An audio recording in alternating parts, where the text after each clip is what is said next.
Shalom, bendiciones, bendiciones, que la paz del Rey esté con cada uno de ustedes. Estamos contentos de estar una semana más en este nuestro estudio, el espacio Berea, donde estamos examinando conceptos del primer siglo para poder entender mejor la escritura. Una de las cosas que tenemos que entender es que muchas veces la gente piensa que para nosotros lo que se conoce como el Nuevo Testamento o las cartas, los escritos del primer siglo ya no tienen validez, ya no creemos en ellos, porque no hablamos de ellos, porque no los estudiamos, porque no enseñamos de ellos, pero la realidad es que tienen mayor validez.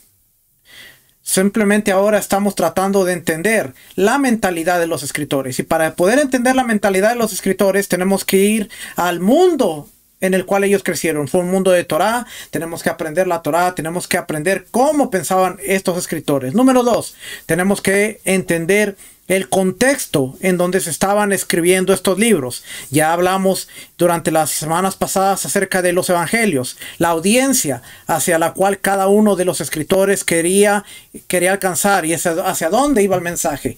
Ahora vamos a ver el mundo greco-romano. Esta semana vamos a ver el mundo greco-romano. ¿Por qué? Porque tiene mucho que ver en los conceptos de pureza. Pureza, santo, impuro, profano. Muchas veces nosotros pensamos desde el lente teológico qué significa santo, y nos vamos a dar cuenta de que para nosotros hoy en el 2024, casi 2025, santo no necesariamente es santo lo que pensaba Rab Shaul o Pablo o un Juan o un mismo Yeshua. Es una mentalidad totalmente diferente. Por eso cuando nosotros citábamos, yo en un tiempo yo citaba pasajes, yo decía, la Biblia dice que tenemos que ser santos porque Él es santo. Pero yo me quedaba ahí en algo abstracto, ok, tenemos que ser santos, pero ¿cómo obtenemos la santidad? Y para empezar, la primera pregunta sería, ¿qué es santidad? ¿Cómo yo alcanzo la santidad? Así es que hoy vamos a hablar acerca de lo que es la pureza y la contaminación en el mundo greco-romano. ¿Por qué? Porque el mundo greco-romano es donde creció Yeshua, dentro del mundo greco-romano alrededor. Él no creció en el mundo greco-romano, pero sí había un mundo greco-romano alrededor de Judea, alrededor de la influencia. El mundo greco-romano donde se está desarrollando la gran parte de los 27 libros que tenemos y que se conoce como el Nuevo Testamento, que es la base y el fundamento para la creencia teológica de muchas personas. Tenemos que ver cuál era el contexto en el que se está escribiendo. Así es que vamos a empezar y vamos a ver por aquí. Dice pureza y contaminación en el mundo grecorromano. Pero antes de entrar ahí, vamos a ver este par de notitas que tengo aquí.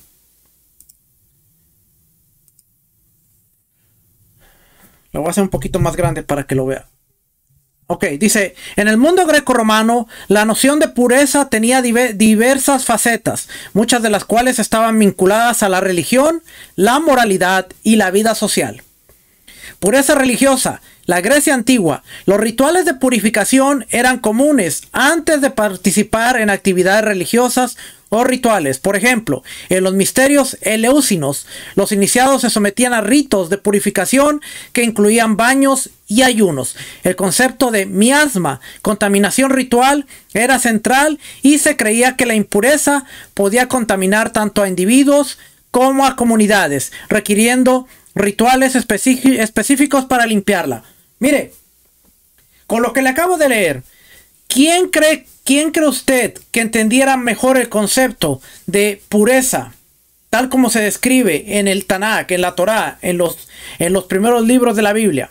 ¿Nosotros o en un mundo que estaba acostumbrado a términos como purificación, ritual de purificación, como baños que eran inmersiones, como ayunos, y que gente que entendía que la contaminación ritual, la impureza podía contaminar a individuos como a comunidades? Ahora, si esta gente escuchaba el mensaje de que había pureza ritual que podía ser traspasada al tocar un muerto, automáticamente a ellos les hacía un clic y decían, entendemos, porque había un paralelismo, no era igual, pero había un paralelismo versus nosotros que estamos removidos y ahora Se nos hace difícil entender lo que era una purificación ritual, lo que se tenía que hacer, lo que era una inmersión, lo que significaba realmente la tevilá o el bautismo en el concepto de purificación y por qué se hacía.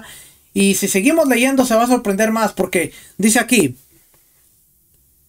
la Roma antigua, similar a la Grecia, la pureza en Roma era crucial para la religión. Los romanos también practicaban rituales de purificación y tenían normas estrictas sobre la pureza del cuerpo y del espíritu. Los sacerdotes y las vestales, que eran las sacerdotisas, por ejemplo, debían mantener un alto grado de pureza y se enfrentaban a severas sanciones de cualquier transgresión. Esta es la Roma.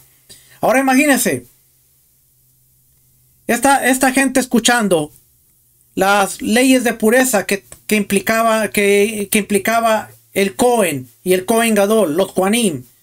Esta gente decía, ok, entendemos por qué el Dios de Israel le puso tan estrictos requerimientos a los Kohanim, a los sacerdotes. Mire, sigo leyendo. La pureza y las leyes morales. En ambas culturas, en la Grecia y Roma, la pureza también estaba ligada a la moral, a la moralidad y la ética. En Grecia, la noción de pureza podía estar relacionada con la integridad personal y la conducta ética, mientras que en Roma, la pureza legal y moral era a menudo supervisada por la familia y el Estado, especialmente en el caso de las mujeres, cuya castidad y comportamiento afectaba el honor de la familia.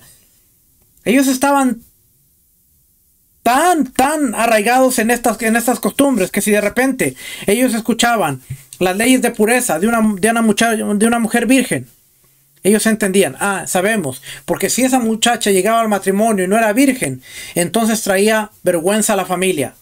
Eso lo entendemos, porque en Roma lo tenemos.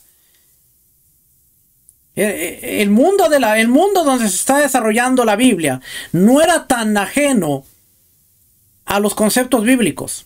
Los vivían de diferentes maneras, pero no estaban tan ajenos, estaban ahí.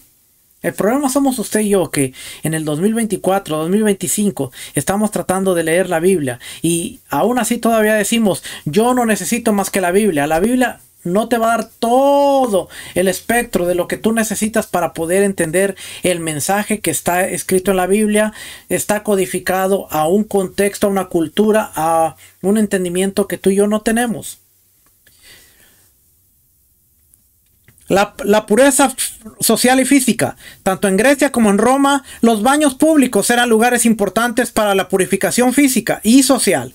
En Roma, estos establecimientos eran centros de la vida social, donde la limpieza y el cuerpo se veían como un reflejo de la pureza moral y social.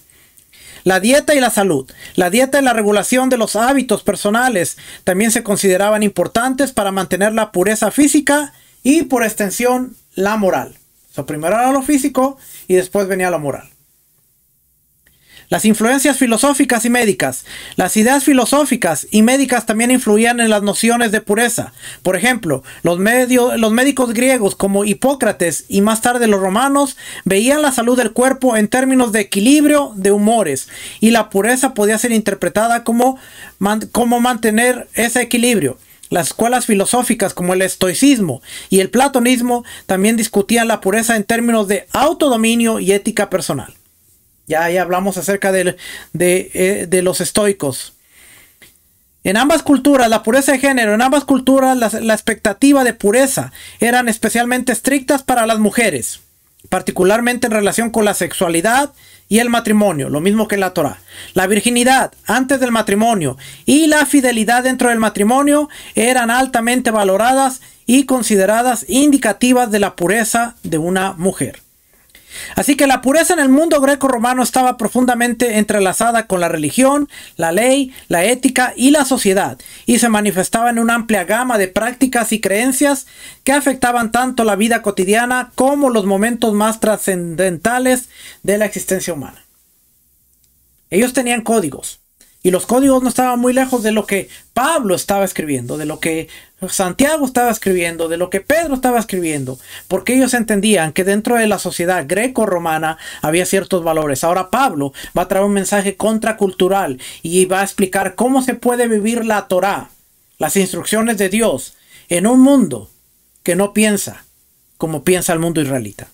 Ese va a ser el contraste, pero vamos a darnos cuenta de que la definición de conceptos no estaba muy alejado de lo que Pablo estaba mencionando, solamente que aquí se va a relacionar con las instrucciones de Dios. Y el mensaje ahora de Pablo se va a convertir en cómo una persona que está afuera, en la diáspora, en la dispersión, puede vivir la Torah y puede implementarla en su diario vivir. Ese es el mensaje, y yo creo que eso es lo que nosotros nos deberíamos de enfocar, en entender cómo nosotros podemos aplicar la Torah en un mundo donde la Torah no es el principio fundamental. Yo creo que si nosotros nos enfocáramos en eso, pudiéramos entender cómo vivir la vida, la Torah de una mejor manera. Voy a seguir leyendo por acá. Eso era todo lo que tenía en esta notita. Ahora, la segunda notita que tengo aquí. En la cultura grecorromana, el concepto de santo o sagrado, la palabra agios en griego, o santus en latín, agios es griego, santus es latín, tenía connotaciones y usos un poco diferentes a los entendimientos contemporáneos o cristianos del término. La semana pasada, cuando terminamos la clase, el hermano Aldo, creo que el hermano Aldo fue el que me hizo la pregunta. Entonces, ¿qué significa cuando Pablo escribe a los santos? Y de hecho por aquí lo tengo, porque también saqué unas notitas aquí de cuando dice Pablo en capítulo 1, versículo 6. Está escribiendo la introducción, dice: entre los cuales estáis también vosotros, los llamados de Yeshua el Mesías, a todos los amados de Dios que están en Roma, llamados a ser santos.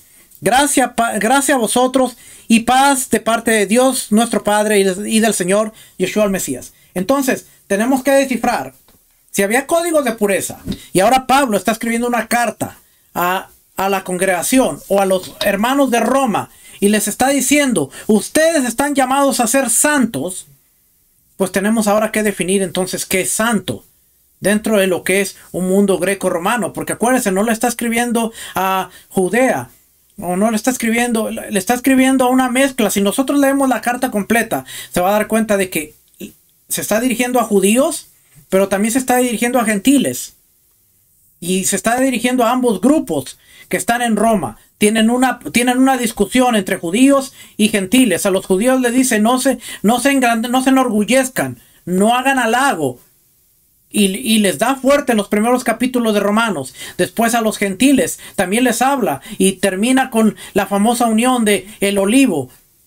Porque Dios no ha desechado a su pueblo, sino que desgajó algunas de las ramas, las desgajó, pero esas ramas desgajadas van a volver a ser injertadas y van a formar parte del olivo. Eso quiere decir que Dios no desechó a su pueblo, simplemente lo dejó tranquilito ahí. Algunas personas dicen: no, es que los judíos necesitan a Yeshua. Bueno, Pablo dijo: las ramas fueron desgajadas por su incredulidad. Pero cuando venga la plenitud de los gentiles que creen en Yeshua y que estén siendo injertados, las ramas que fueron desgajadas van a volver a ser injertadas. Ese es un dilema muy grande. Entonces, ¿el judío no necesita a Yeshua? Bueno, el judío está en convenio. Necesita a Yeshua para poder ser libre de la muerte y tener la victoria sobre la muerte y estar sellado para la resurrección, que es algo completamente distinto. Pero el judío está en convenio. Algo que muchas veces no entendemos, porque decimos: no, tenemos que evangelizar al judío. Vamos a seguir por acá. Entonces dice: llamados a ser santos. Esta palabra santo es... Ay, Dios. Voy a subirle un poquito aquí. No es este. Ya es este. Ay, Dios. Aios. Santo, dedicado. Si nosotros vemos aquí, es dedicado a Dios. Santo, sagrado, consagrado, dedicado a Dios.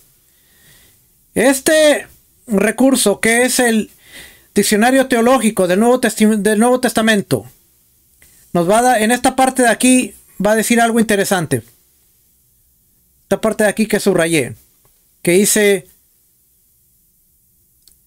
hagios en el Nuevo Testamento. Dice: Hagios en el Nuevo Testamento. La santidad de Dios sobre una base veterotestamentaria. La santidad se ve aquí como la naturaleza más íntima de Dios. Apocalipsis 4:8. Los 4 seres vivientes, cada uno de ellos con 6 alas, estaban llenos de ojos alrededor y por dentro. Y día y noche no se cansaban de decir: Santo, Santo, Santo es el Señor Dios, el Todopoderoso, el que era, el que es y el que ha de venir. Apocalipsis 4:8 abarca la omnipotencia, la eternidad y la gloria y suscita admiración. En Juan, Dios es el Padre Santo. Juan 17:11. Ya no estoy en el mundo, pero ellos sí están en el mundo. Y yo voy a ti, Padre Santo. Guárdalos en tu nombre, el nombre que me has dado para que sean uno, así como nosotros. En Juan, el Padre es el Santo. El Dios Santo exige un pueblo santo. Primera de Pedro 1:15-16. Sino que así como aquel que os llamó es santo, así también sed vosotros santos en toda vuestra manera de vivir. Y luego Pedro cita Levítico, porque escrito está: sed santo porque yo soy santo. El nombre de Dios, es decir, su persona revelada, pero distinta, debe ser santificada. Mateo 5:6-9. Vosotros pues orad de esta manera: Padre nuestro que estás en los cielos, santificado sea tu nombre. Lucas 11:2. Y él les dijo: cuando oréis, decid: Padre, santificado sea tu nombre. Yeshua el Mesías como Hagios, como santo, como apartado, como consagrado. Rara vez se llama santo a Yeshua. Oiga bien, rara vez se le llama santo a Yeshua. Marcos 1:24, diciendo: ¿qué tenemos que ver contigo, Yeshua de Nazaret? ¿Has venido a destruirnos? Yo sé quién eres. Eres el santo de Dios, el apartado, el consagrado de Dios. Vamos entendiendo ahora el término. Lucas 1:35.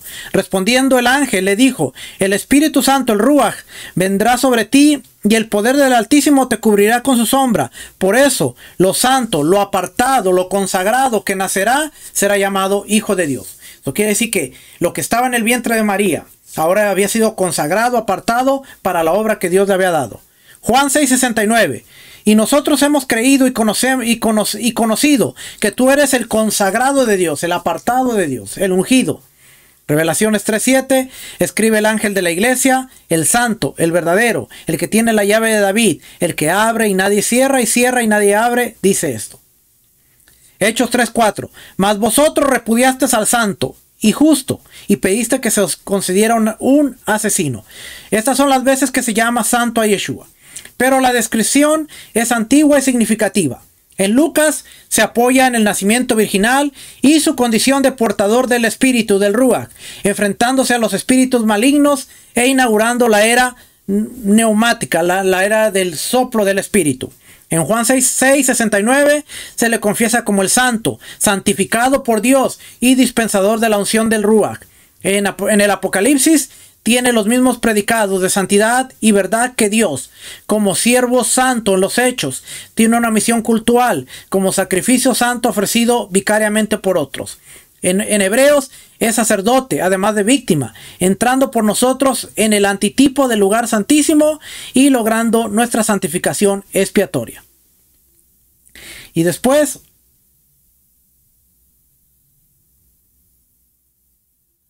por aquí está otra parte que le quería leer.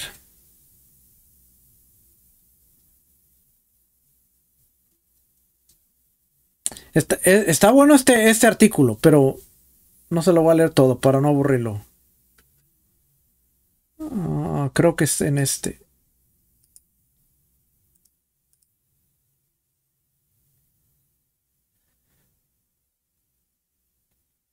Aquí este es este recurso es el diccionario del Nuevo Testamento, el Nuevo Diccionario Internacional de la Teología del Nuevo Testamento y su exégesis. Aquí en el punto 3 dice: en las epístolas paulinas, los que nombran a Yeshua como su Señor son llamados los santos. Por eso Pablo le dice que son llamados a ser santos. Ahora vamos a entender mejor lo que está escribiendo Pablo. Dice: los que nombran a Yeshua como su Adón, como su Señor, son llamados Hagios. santos. Esta designación no tenía un carácter principalmente ético, sino que expresa un concepto paralelo a llamados. Son llamados, como en Romanos 1:7, a todos los amados de Dios que están en Roma, llamados a ser santos. Primera de Corintios 1:2, a la iglesia de Dios que está en Corinto, a los que han sido santificados en el Mesías Yeshua, llamados a ser santos. Ve que hay un llamado. Segunda de Corintios 1:1. Pablo, apóstol de Mesías Yeshua por la voluntad de Dios, y el hermano Timoteo, a la iglesia de Dios que está en Corinto, con todos los santos. Entonces dice aquí, llamados, también elegidos, como en Romanos 8:33, ¿quién acusará a los escogidos de Dios? Dios es el que justifica. Colosenses 3:12. Entonces, como escogidos de Dios, santos y amados, tiene que ver con ser llamados, con ser escogidos, y con fieles, como en Colosenses 1:2. Colosenses 1:2. A los santos y fieles, hermanos en el Mesías que están en Colosas, gracia a vosotros y paz de Dios nuestro Padre. Además, el término implica asociación con el Espíritu Santo, con el Ruach HaKodesh. Mesías es nuestra herencia, nuestra justicia, nuestra santidad y nuestra redención. Y por tanto, aquel en quien nos hacemos santos para el Dios verdadero.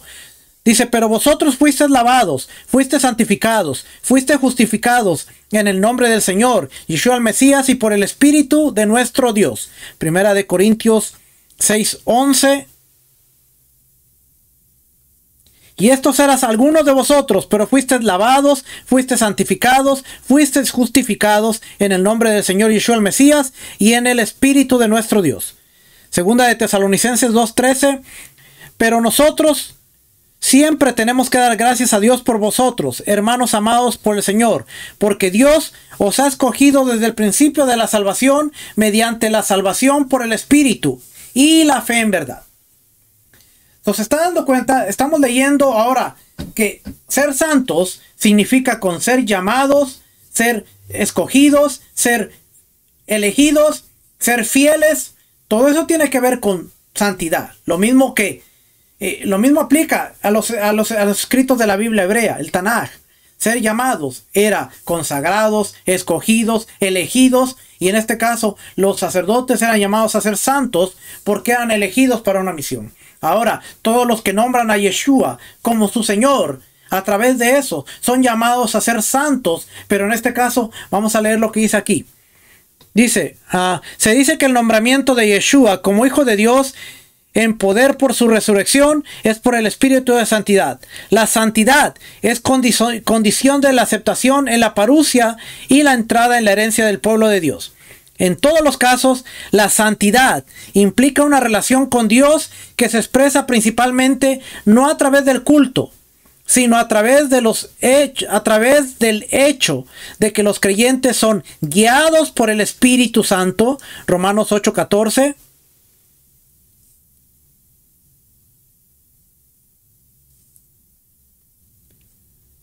Romanos 8:14, que dice, porque todos los que son guiados por el Espíritu de Dios, los tales son de Dios.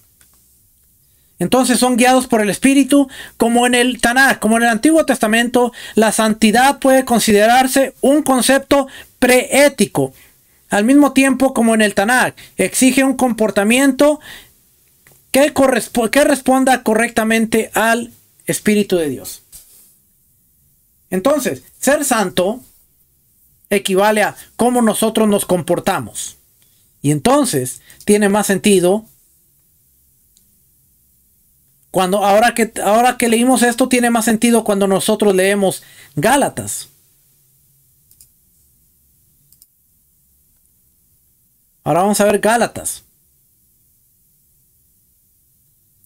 Porque vosotros, hermanos, a libertad fuisteis llamados, solo que no uséis la libertad como pretexto para la carne, sino servíos por amor los unos a los otros. Porque toda la ley en una palabra se cumple en el precepto: amarás a tu prójimo como a ti mismo. Pero si os mordéis y os devoráis unos a otros, tened cuidado, no sea que os consumáis unos a otros. Digo pues, andar por el Espíritu, y no cumpliréis el deseo de la carne, porque el deseo de la carne es contra el espíritu. Pero ya vimos que el que se guía por el espíritu se está apartando, se está santificando, se está consagrando. Y el del espíritu es contra la carne, pues estos se oponen el uno al otro de manera que no podéis hacer lo que deseáis. Pero si sois guiados por el espíritu, no estás bajo la ley. Ahora bien, las obras de la carne son evidentes, las cuales son inmoralidad, impureza, sensualidad, idolatría, hechicería, enemistad, pleitos, celos, envidias, enojos, rivalidades, disensiones, sectarismos, envidias, borracheras, orgías y cosas semejantes, contra las cuales advierto, como ya os lo he dicho antes, que los que practican tales cosas no heredarán el reino de Dios. Mas el fruto del Espíritu es amor, gozo, paz, paciencia, benignidad, bondad, fidelidad, mansedumbre, dominio propio. Ahora estamos viendo que santidad te va a llevar a tener amor, a desarrollar gozo, a desarrollar paciencia, paz, benignidad, bondad, fidelidad, mansedumbre y a tener un dominio propio. El mismo Pablo escribe en la carta a los Corintios. ¿Comenzamos otra vez a recomendarnos a nosotros mismos? ¿O acaso necesitamos como algunas cartas de recomendación para vosotros o de parte de vosotros? Vosotros sois nuestra carta, escrita en nuestros corazones, conocida y leída por todos los hombres, siendo manifiesto que sois cartas del Mesías, redactada por nosotros, no escrita con tinta, sino con el Espíritu. Acuérdense, el Espíritu es el que te santifica, te aparta, te llama, te consagra. Ahora está diciendo que el Espíritu del Dios vivo escribió, no en tablas de piedra, sino en tablas de corazones. Y esta es la confianza que tenemos hacia Dios por medio del Mesías. Está diciendo que el Espíritu escribió sus instrucciones en nuestro corazón para que ahora nosotros podamos vivir de la manera correcta, consagrándonos, apartándonos. Y entonces ahora terminamos esta parte con Romanos capítulo 12, que dice: por consiguiente os ruego, hermanos, por las misericordias de Dios, que presentéis vuestros cuerpos como sacrificio vivo y santo, apartado, consagrado, separado, aceptable a Dios, que es vuestro culto racional. No os adaptéis a este mundo, sino transfórmate mediante la renovación de vuestra mente, para que verifiques cuál es la voluntad de Dios y lo que es bueno, aceptable y perfecto, porque eso es lo que te va a apartar, consagrar, separar. Y ahora tú vas a vivir una vida de santidad que es guiada por el Espíritu, que va a tener un fruto que es paz, gozo, paciencia, benignidad, mansedumbre, templanza, porque ahora tú eres una persona santa, que quiere decir separada, apartada, consagrada, que tu estilo de vida ha sido cambiado, ha sido diferente. Por eso Pablo dijo: de modo que si alguno está en el Mesías y llama al Mesías su amo, su Señor, nueva criatura es. Las cosas viejas pasaron, he aquí todas son hechas nuevas, porque ahora ha sido apartado, consagrado, separado. Y entonces el concepto de santidad no es aquella persona que ora mucho, no es aquella persona que puede estar hablando en lenguas, no es aquella persona que es aquella persona que tiene un dominio propio para poder vivir de la manera correcta, en la forma correcta, aún en un mundo que va en contra de los valores de Dios. Y eso es lo que Pablo, y eso es lo que las cartas del primer siglo están tratando de hacer un contraste entre quiénes son los santos, los escogidos, los llamados, los fieles, los apartados, los separados. ¿Verdad que cambia totalmente el pensar de esta manera a solamente tener un concepto abstracto de, bueno, sí, yo voy a ser santo porque Dios es santo? ¿Pero qué significa?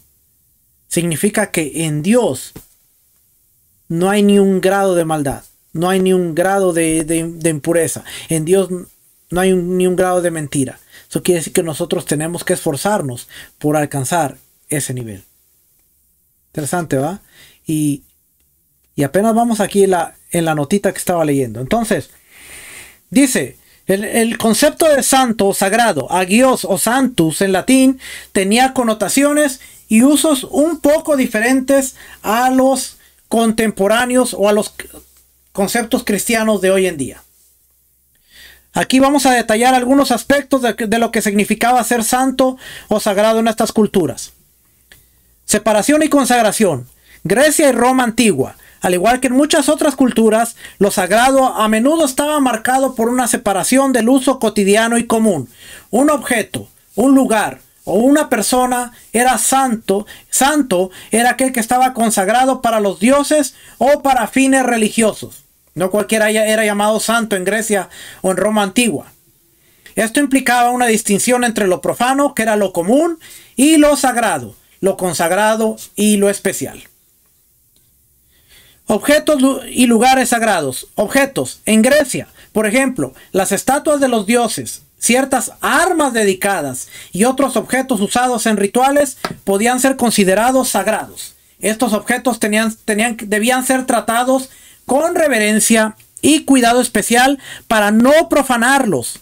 Los lugares, templos y otros lugares de culto eran considerados sagrados. Estos lugares eran espacios donde se creía que los mortales podían comunicarse con los divinos, y su entrada y uso estaba a menudo restringidos a ciertas reglas y rituales para mantener la santidad del lugar.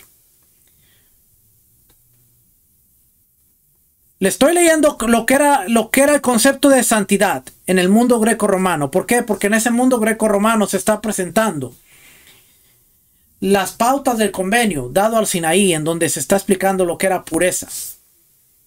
Para que usted vea que el mundo antiguo entendía mucho mejor de lo que ahora nosotros estamos entendiendo.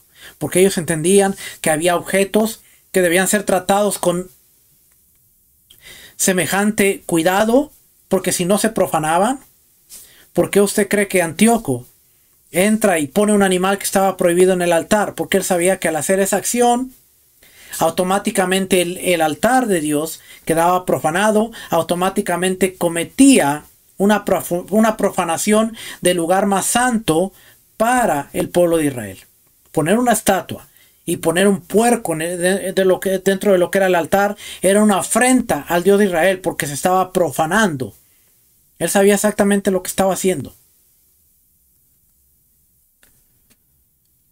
Personas sagradas, sacerdotes y sacerdotisas, aquellos que servían directamente a los dioses, como los sacerdotes en Grecia, y los augures o las vestales en Roma, eran considerados sagrados en el sentido de que desempeñaban funciones y rituales específicos.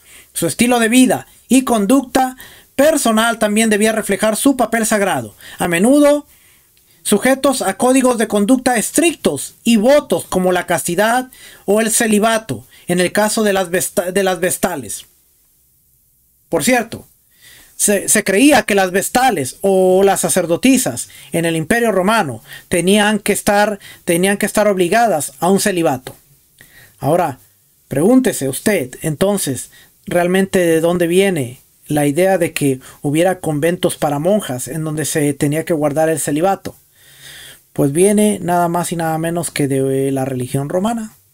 Porque la Iglesia Universal, que así se llamaba, no se llama, después de que entra Constantino se le empieza a llamar la Iglesia Universal, que por cierto católico quiere decir universal, y así se conocía como la Iglesia Católica, la Iglesia Universal.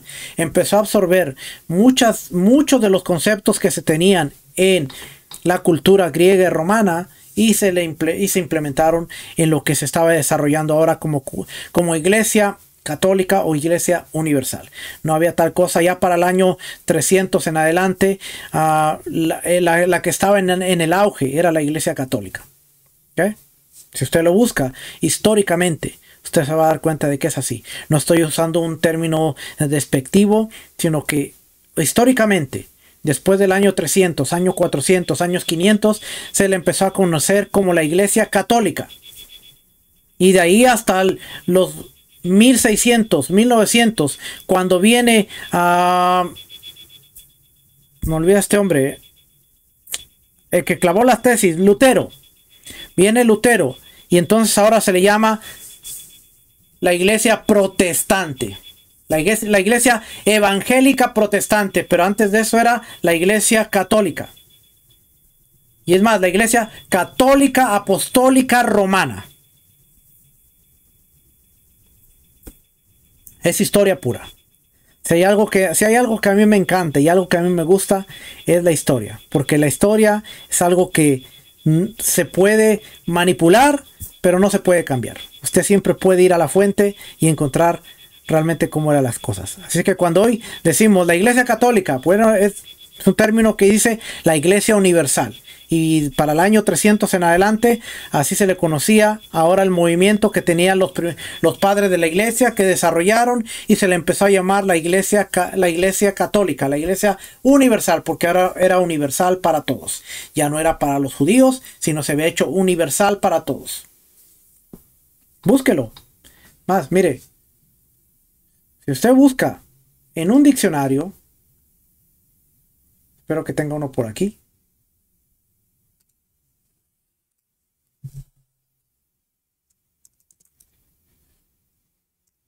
Mire, aquí le voy a poner.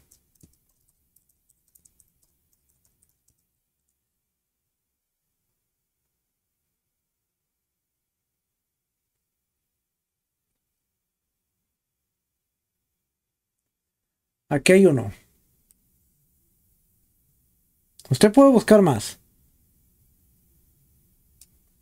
¿Ok? Pero como a mí me gusta siempre darle la evidencia de lo que estamos hablando, si usted le pone aquí en Google, ¿qué significa el término católico?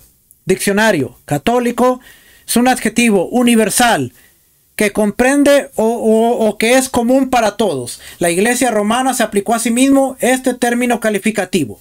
¿Ok? Pero ahí lo tiene. La palabra católico literalmente significa universal, como en Iglesia Universal. Originalmente aplicaba a todos los cristianos. Mire, aquí este es un sitio cristiano, de hecho. God Questions. Y aquí dice, palabra católico literalmente significaba universal, como en la Iglesia Universal, no la Iglesia Católica, sino la Iglesia Universal. Originalmente se aplicaba a todos los cristianos porque todos somos parte de la Iglesia Universal, de la misma manera que todos somos miembros del cuerpo del Mesías. La palabra en latín es catholicus y en griego es católicos, de la frase griega que significa en su totalidad, según el todo o en general. La palabra en inglés puede significar incluyendo una amplia variedad de cosas que abarca todo o de la fe católica romana, o relacionado con la doctrina y práctica histórica de la Iglesia occidental. Católico fue usado por primera vez para describir a la Iglesia cristiana en el siglo II, para enfatizar su alcance universal. El término ha sido incorporado al nombre de la comunión cristiana más grande, la Iglesia Católica Romana, que consiste en 23 iglesias en plena comunión con el obispo de Roma. ¿Ya lo tiene? Se le llamaba, después del segundo siglo, cuando mueren los discípulos y empiezan a aparecer los padres, los famosos padres de la iglesia, se le empieza a llamar la Iglesia Universal o la Iglesia Católica. Y no es hasta que los evangélicos protestantes salen de la Iglesia Católica que la Iglesia Católica abarcaba a todos. Por eso hoy la Iglesia Evangélica Protestante tiene muchas de las prácticas y muchos de los rituales y muchas de las celebraciones que tiene la Iglesia Católica Universal, porque salieron de ahí, porque eran parte de ahí, solamente que hubo una protesta y hubo una media reforma al sistema de creencias. No sabía ese dato, ¿va? Esto es lo bueno de que cada que estudiamos nosotros aprendemos algo. Así es que realmente un católico no es una ofensa, sino era la Iglesia Universal, la Iglesia para todos. Y se empezó a usar desde el siglo II de la era común, por ahí del año 100 en adelante, cuando empiezan a morir los discípulos, empieza a aparecer la segunda generación de discípulos, que eran discípulos de los discípulos, y la segunda, tercera generación es cuando empieza a aparecer todo esto de Iglesia Católica.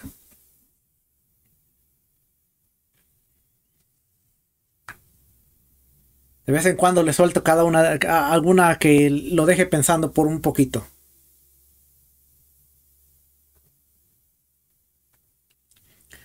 Así es que los sacerdotes y sacerdotisas, aquellos que servían directamente a los dioses, ¿Cómo las este ya lo leí, que dice que había celibato en las vestales, las madres, las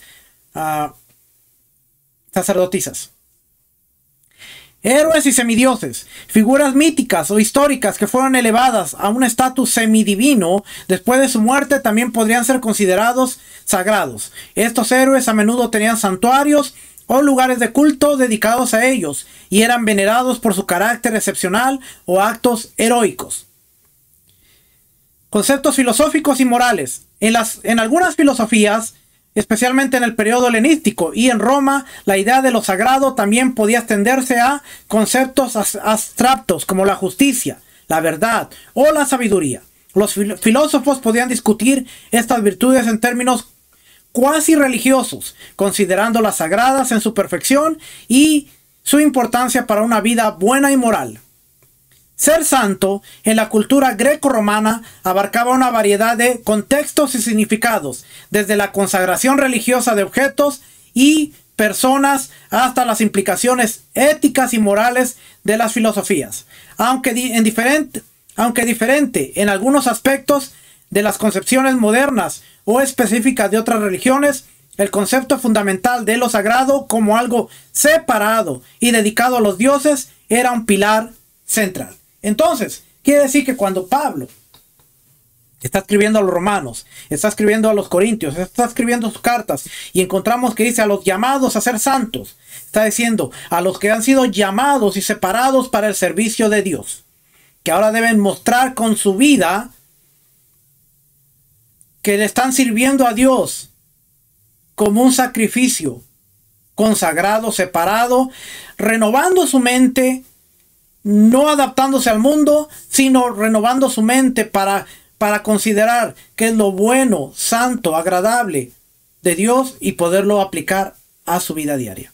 Eso es santo. Entonces, cuando dice la Biblia, sed santos, porque yo soy santo, es a ser apartado, apártate. No podemos decir, especialmente si nosotros decimos yo estudio Torah, pero seguimos viviendo en un mundo y actuando como actual mundo, no estamos cumpliendo el propósito de ser llamados, separados, apartados. Y ese era el mensaje dentro de la cultura greco-romana. Era un contraste completamente distinto. Ustedes entienden que separado es ser apartado para los dioses, ¿verdad? Sí. Pues ustedes han sido apartados para el Dios vivo. Así es que vivan como unas personas que merecen ser apartados para Dios. ¿Tiene sentido? ¿Verdad que sí? ¿Cuánto nos falta estudiar? Los judíos no distinguen diferencias, evangélico, adventista. Exacto, para ellos todos son católicos. Cuando usted le pregunta a un judío, ellos dicen católico. ¿Por qué? Porque ellos entienden que después del segundo siglo, la iglesia universal es católico, pentecostal, adventista, ¿no? Son lo mismo, cristianos católicos. Ahora ya entendemos por qué. Porque realmente si era común que después del segundo siglo se les llamó la iglesia católica. Así es que todos nosotros, dentro de la raíz, cuando fuimos a una iglesia cristiana, nuestra raíz estaba ya en la iglesia católica. Ya no lo voy a seguir diciendo porque si no, no va a poder dormir después. Que ya leí esto, leí esto, no, esto no es de hoy. Esto no es de hoy, esto es del domingo. Todo está por aquí. Así es que dice, antes de examinar más de cerca la pureza y la contaminación en el judaísmo primitivo, debemos comprender que la cultura griega también estaba impregnada de tabúes sobre la contaminación. El lenguaje de la pureza tendría sentido para los creyentes, cualquiera que fuera su origen ético. Es posible que los creyentes gentiles necesitaran instruirse en las particularidades de las normas y restricciones de la pureza judía, aunque solo fuera para comprender los límites que el Mesías superó en el nombre del discípulo, o el significado de su muerte y su ascensión. Pero el significado y la importancia de lo puro frente a lo impuro, de lo santificado frente a lo profano, ya estaría profundamente grabados en sus mentes, porque de alguna manera entendían lo que era la diferencia. Aunque los autores de los escritos del primer siglo se ocupaban principalmente de la reelaboración de los códigos de pureza judíos, podemos estar seguros de que los creyentes gentiles no perderían de vista la importancia de sus debates. La entrada a un espacio sagrado requería que el adorador estuviera libre de la contaminación contraída por el parto, el contacto con los muertos y la actividad sexual reciente, el asesinato, el sacrilegio y la locura. Imagínense, en el mundo greco-romano, la entrada a un lugar sagrado, la persona tenía que estar libre de contaminación que ellos contraían por un parto. Pero después escuchan que la Torá dice, cuando una mujer dé a luz está impura, 40 días si es un niño, 80 días si es una mujer, está impura, ritualmente está impura. Ok, no puede entrar al espacio sagrado. Dentro del mundo greco-romano era un mensaje que, pero ¿cómo se purifica? Entonces ahora vamos a explicar Levítico capítulo 15, cuando la mujer dé a luz, entonces ahora tenía que venir, tenía que traer una ofrenda al templo, tenía que hacer una inmersión, tenía que purificarse y entonces quedaba pura. Perfecto, entendemos. Para nosotros leer Levítico después de 2000 años es que, no, pero yo no entiendo, no, pero ¿por qué la ofrenda? No, y más si traemos la traducción que dice, y traerá una ofrenda por su pecado. Es una pésima traducción. La palabra correcta debe traer una ofrenda jatá para su purificación, porque estaba impura. La mujer no pecó, para su purificación, pero la Reina Valera lo traduce como pecado. Y ahora nosotros leemos el libro de Levítico y debe traer una ofrenda por su pecado. Menos lo comprendemos. Pero si lo entendemos desde el contexto de que no era por el pecado, sino era por la purificación. Entendemos. Pero para que vea usted lo mucho que nos hace falta estudiar para entender la Biblia. Usted no solamente necesita la Biblia. Yo quiero que usted se grabe en la cabeza que usted no solo necesita la Biblia para entender la Biblia. Necesitamos muchas cosas más. Entonces dice, el parto, el contacto con los muertos, la actividad sexual reciente. Si alguna persona tenía relaciones sexuales, no podía entrar a los lugares sagrados dentro de la cultura greco-romana. El asesinato, el sacrilegio y la locura. Al igual que los códigos de pureza israelitas, encontramos que tanto los acontecimientos naturales del ciclo vital como los actos moralmente reprochables incurren en contaminación sin distinción.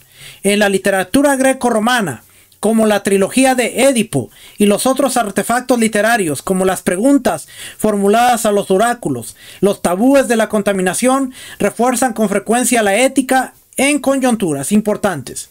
Si no se perseguía y corregía el asesinato, el sacrilegio u ofensa flagrante, familias enteras, incluso ciudades, quedaban bajo la amenaza de los dioses vengadores. Se tenía que hacer justicia.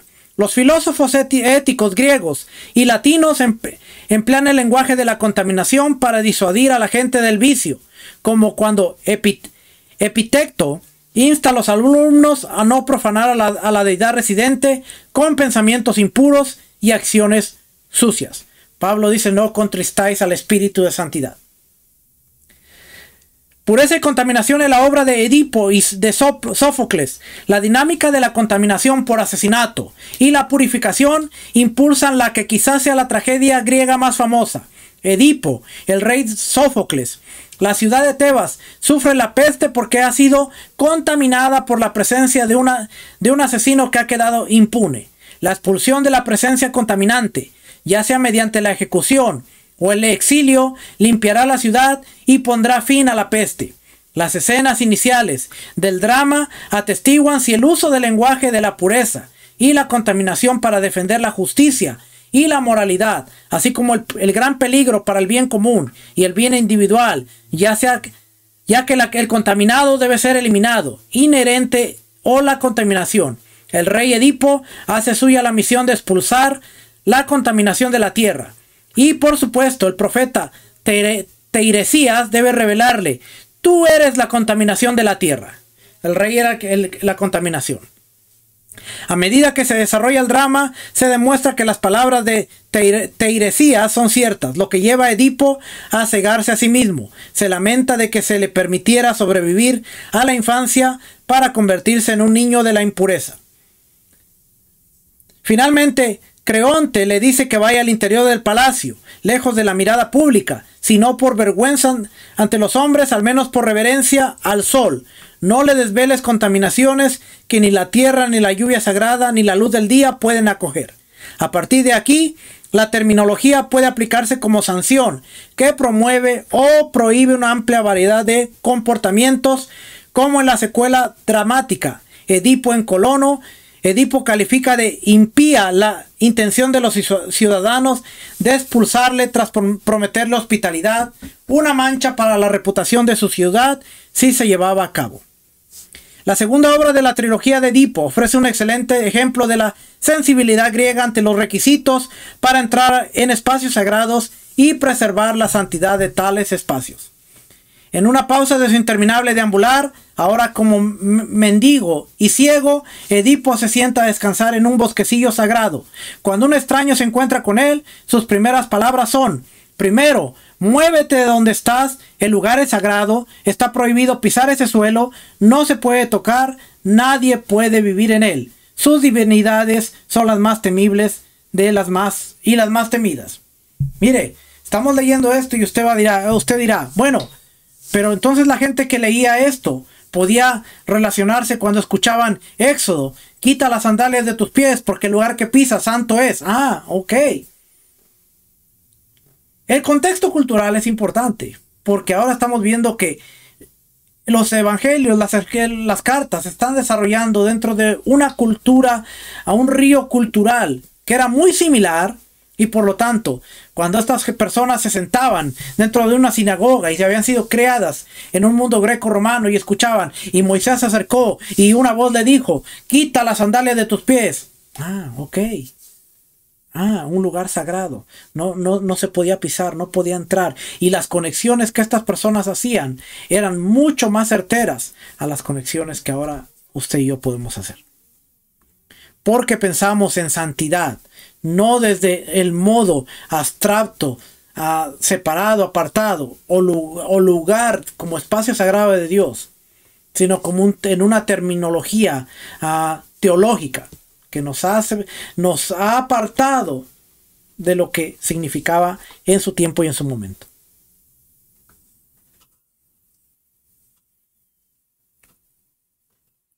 Dice, luego llega el coro de ciudadanos de Colono, censura a Edipo por profanar la arboleada sagrada y luego explica el elaborado rito de expiación por la profanación de la arboleada sagrada, reparando a las Euménides con libaciones rituales y oraciones. ¿Usted qué cree que pensaba esta gente cuando decía el altar de Dios se ha profanado? Y una vez al año tiene que entrar el Cohen Gadol y tiene que traer la sangre del cabrío, la sangre del toro, y tiene que hacer una expiación para reparar y limpiar el espacio sagrado de Dios que ha sido profanado. Ah, ok, entendemos. Para ellos era más fácil entender el ritual de Yom Kippur, los 42 pasos del Cohen Gadol, cómo se hacían, porque ellos sabían que la profanación de un lugar sagrado se tenía que reparar con libaciones, rituales, con oraciones, y por lo tanto era más fácil para ellos entenderlo. A ellos no había que explicarles tanto Levítico, solo ponerlos en contexto y darles las pautas de lo que eran los 42 pasos que hacía el Cohen para volver a limpiar y purificar el espacio sagrado de Dios en Yom Kippur.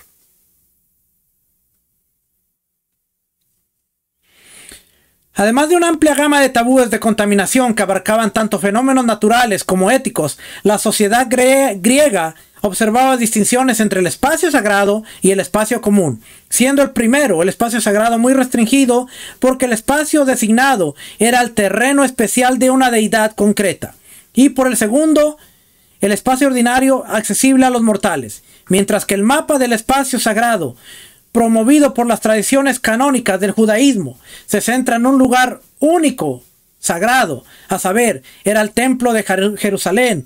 Los mapas de pureza griegos y romanos tenían santuarios y lugares sagrados por toda la tierra, de forma parecida a cómo la religión cananea tenía los lugares altos. Sin embargo, ambas culturas comprendían el peligro de la invasión, es decir, de que personas no autorizadas invadieran espacios sagrados. Una vez más, este tipo de transgresión de un tabú ponía no solo al infractor, sino también a la zona circundante bajo la amenaza de la venganza divina, a menos que se lograra una reparación. Cuando esta gente leía Números 18, y en Números 18 decía, el espacio sagrado le pertenece a Aarón y a sus hijos, y si un extraño, si un zoar, un extraño, viene a él, va a morir. Ellos entendían, ok, nadie puede ministrar la presencia de Dios en la tierra, más que los hijos de Aarón. Lo entendían. Mientras el templo estaba de pie, ellos entendían perfectamente que el templo era el lugar sagrado, era el espacio de Dios. Nadie podía entrar a menos que fuera ya el hijo de Aarón. Y nadie podía entrar al lugar santísimo a menos que fuera Yom Kippur y el Kohen Gadol. Para ellos, escuchar de las maravillas del templo, escuchar de la consagración de los Kohanim, de los levitas, para ellos era perfectamente entendible. Para nosotros, 2000 años después, ya no vemos la santidad del templo, ya no vemos la santidad de los hijos de Aarón. Los descartamos, le quitamos la validez al templo, le quitamos la validez al monte, le quitamos porque no entendemos los códigos de pureza y de santidad dentro de la Biblia. Así de removidos estamos, y muchas veces no lo hacemos porque queremos, sino porque nos escudamos detrás de una teología que nos enseñó un antisemitismo y una anticultura bíblica que está bien marcada. Y aun cuando venimos a estudiar y decimos, no, yo estoy estudiando ahora las raíces hebreas, pero descartamos el templo, descartamos los sacerdotes, descartamos muchas cosas que literalmente la Biblia dicen que en el reino son parte integral de lo que es la separación entre lo sagrado y lo profano, entre lo común y lo que no es común, lo profano. ¿Ok? La entrada a los santuarios sagrados exigía que el visitante obedeciera los requisitos de purificación específicos del santuario. Sin un culto centralizado, estos solían variar considerablemente. El parto, las relaciones sexuales y el contacto con un cadáver convertían a una persona impura. Las personas con este tipo de contaminación debían esperar 1 o 2 días enteros antes de entrar en los recintos sagrados, y todos debían realizar ciertos lavados rituales de manos, pies o cuerpo entero. Algunos santuarios incluso prescribían la vestimenta y la forma de llevar el pelo. Que por cierto, eso tiene que ver también con el contexto de Corintios 11, en donde habla de el velo y habla de el pelo de la mujer. Que mucha gente dice, no, pero es que el velo, que Pablo habla en contra del velo, habla en contra del talit. Nuevamente, si no lo estudiamos dentro del contexto. ¿Y por qué Pablo le dice que no se cubran? Y todo este tipo de cositas que hoy no lo vamos a tocar, pero cuando lo estudiamos dentro del contexto, no nos animamos a decir tanta cosa que está fuera de lugar, hermano. De verdad que empezamos a tener un poquito más de temor antes de hablar. No todos estos requisitos de pureza eran externos. Una ley de Lindos estipula que la pureza moral de quienes entrarían en un templo es de primordial importancia, que los que entren sean puros y sanos de manos y mente y no tengan culpa con su conciencia. Los que ejercían de sacerdotes, es decir, los mediadores entre los dioses y el pueblo, tenían reglas más intensas que regían la pureza, que debían mantener su servicio en los lugares sagrados. Griegos y romanos tenían sistemas de sacrificio plenamente desarrollados. Los individuos podían llevar un animal al templo de una deidad para sacrificarlo, tal vez como muestra de gratitud por un favor recibido, tal vez como un incentivo para la divinidad, para que la divinidad concediera una petición que se pronunciara durante el sacrificio. También se celebraban sacrificios públicos en nombre de toda la ciudad o incluso de la provincia, que a menudo eran ocasiones de celebración cívica y banquetes públicos. El sacrificio comenzaba con la purificación de las manos de los participantes mientras se cortaban el pelo del animal y se quemaba en un altar. En ese momento el oficiante pronunciaba una oración especificando el favor que solicitaba o expresando la causa del acto sacrificial, como acción de gracias, por ejemplo. A continuación se mataba al animal y se examinaban sus entrañas, lo que revela si había sido aceptado o no. Aquí había una gran diferencia, porque en el altar Dios dice: quemen todo lo interno del animal. Porque en el mundo antiguo, así como en el mundo romano y griego, se sacaban las vísceras del animal, y especialmente el hígado.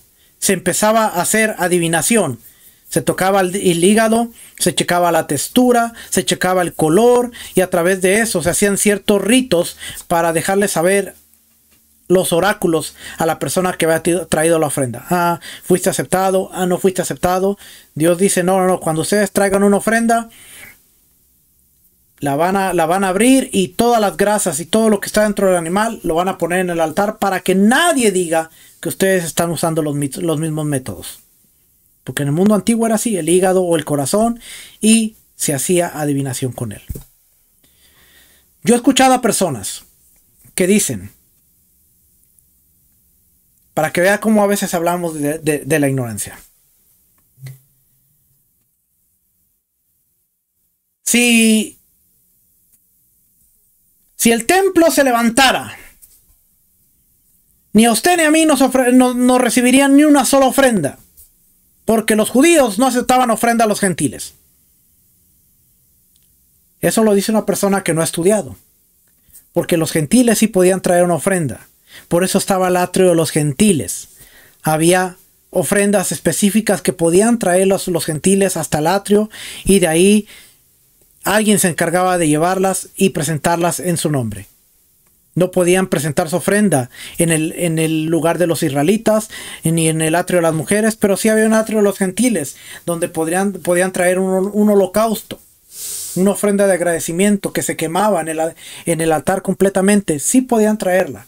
Entonces, cuando la gente dice: si se levanta el templo y usted no va a poder traer ni una ofrenda, bueno, basado en lo que yo he estudiado, sí puedes presentarte en el atrio de los gentiles, sí puedes traer una ofrenda. No se deje engañar por esta gente que descarta el templo, y que en los argumentos de descartar el templo le está diciendo: tú no vas a poder ni presentar una ofrenda.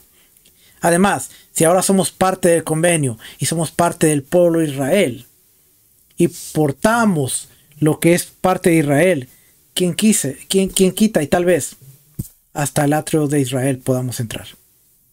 Yo no sé si es así, no sé, solamente es una tesis que le estoy dejando por ahí. Pero el atrio de los gentiles servía como lugar en donde venían los gentiles y podían presentar una ofrenda. Búsquelo.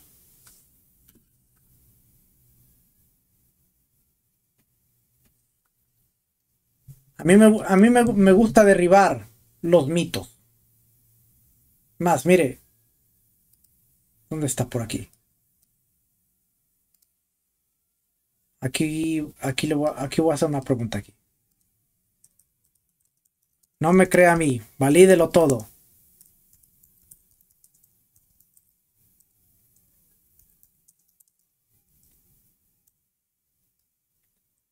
Deme un momentito, aquí.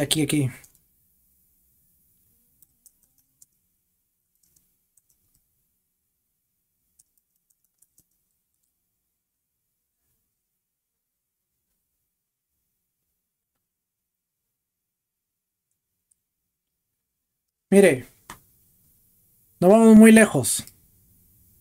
Aquí le voy a dar la validación. ¿Podían los gentiles presentar ofrendas en el templo de Jerusalén? Sí, los gentiles podían presentar ofrendas en el templo de Jerusalén, aunque existían ciertas restricciones y normas específicas para su participación. En la antigüedad, El templo estaba dividido en varias secciones y los gentiles tenían permitido entrar solo hasta el patio de los gentiles, que era la zona más externa del templo. No se les permitía avanzar más allá de esta área fuera bajo pena de muerte. Respecto a las ofrendas, los gentiles podían ofrecer sacrificios de olor grato, holocaustos, principalmente en forma de holocaustos o ofrendas completamente quemadas, y estos sacrificios debían cumplir con las normas establecidas con la ley mosaica, en la ley de Moisés, en cuanto a la pureza y tipo de animal ofrecido. También podían presentar ofrendas de grano y ofrendas financieras. Estas contribuciones eran realizadas a menudo por aquellos gentiles que respetaban al Dios de Israel y querían adorarlo, aunque no se convirtieran completamente al judaísmo, los temerosos de Dios. Ahí lo tiene. A mí no me gusta hablar solamente por hablar, pero yo he escuchado que no, es que en ese templo ni usted va a poder presentar ofrendas. Esas personas no están estudiando.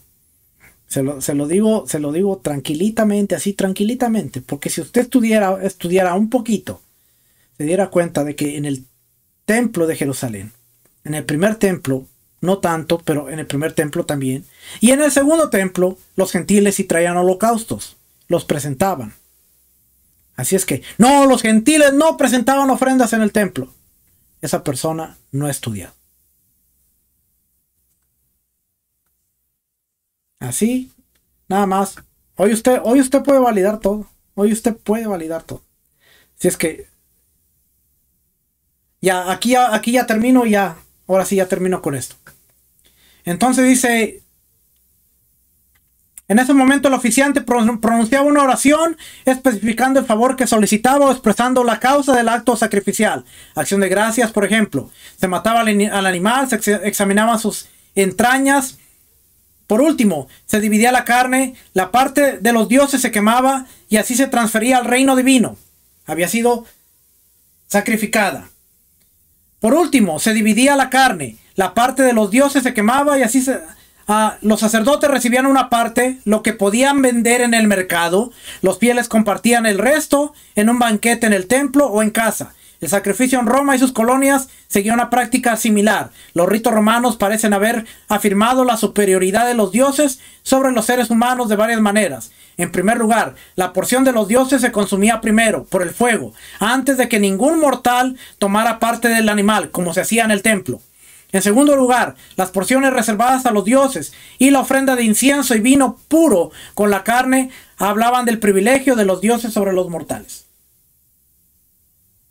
Y aquí viene líneas de pureza en Israel y el judaísmo primitivo. Ya eso va a ser la próxima semana. Pero para que usted se dé cuenta que hay tantas cosas que desconocemos. Cuando empezamos a ver la Biblia dentro de lo que es el contexto, ahora decimos, wow, esto tiene más sentido. Ahora tiene sentido por qué Pablo habla de esta manera. Tiene sentido las cartas. Ahora entendemos que santidad es sepárate, apártate porque has sido consagrado a través de Yeshua el Mesías. Ahora eres parte del reino. Vive como si fueras parte del reino. Y Mauricio, cazadores de mitos. Yo creo que voy a empezar.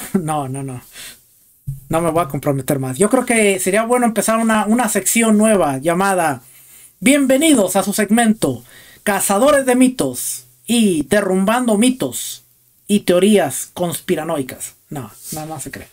Pero hay muchas cosas que de verdad necesitamos aprender porque seguimos hablando y seguimos repitiendo solamente lo que escuchamos de aquí, escuchamos de allá y muchas veces no lo validamos. Usted hoy se da cuenta. Por cierto, ChatGPT en el mundo académico es considerado ahora como un recurso académico cuando usted le pide que cite los recursos académicos de la información y ChatGPT le da los recursos. Así que no está mal siempre y cuando usted valide la información que le da ChatGPT, porque ChatGPT va a funcionar de acuerdo a la mentalidad y al pensamiento del que lo está moderando. Sí, de sencillo. Si usted tiene una mente cristiana, antijudía, y le hace preguntas, pues le va a dar una respuesta antijudía. Pero si hace una pregunta correcta, con el enfoque correcto, le va a dar la información correcta. Familia, nos vemos la próxima semana. Espero que hayan disfrutado de esta sección. De verdad que aprendimos bastante. El mundo greco-romano tenía mucha similitud con el mensaje que ahora Pablo y los discípulos estaban trayendo. Y por eso muchos la entendieron. El problema es cuando empiezan a morir estos discípulos y se empiezan a levantar otras generaciones, entonces es cuando muchos de los términos empiezan a irse por la borda. Y hoy, 2000 años después, casi 2000 años después, aquí estamos, tratando de luchar, tratando de entender la Biblia un poquito porque no sabemos nada. Que el Eterno les bendiga, el Eterno los guarde. Nos vemos la próxima semana, familia. Shalom, bendiciones, shalom.